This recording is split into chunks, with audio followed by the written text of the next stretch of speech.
How to delete apps on Amazon Fire Tablet. So I'll show you how to delete games, regular social media apps, and all the other types of things you can see on the home screen apart from the Amazon apps. There's going to be a separate video where I talk about the Amazon apps, going to be linked at the end of this video and in the description below. So if you're talking about the Amazon apps in terms of Amazon Alexa, Amazon Prime Video, all those things, you want to delete those, there's a link at the end of the video and in the description if you want to do that.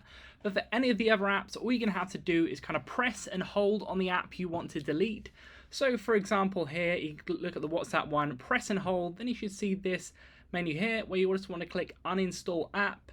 Once you've done that, you can just click OK on that pop-up on the screen there. So to do that again, just to make it clear, go ahead on the Fruit Ninja one here, you can see me doing, press and hold on that. It'll come up like this, click uninstall app, then it'll ask you, do you want to uninstall the app? Click OK, and then the app will be deleted. So leave a like on the video if that helped, and subscribe for more helpful videos.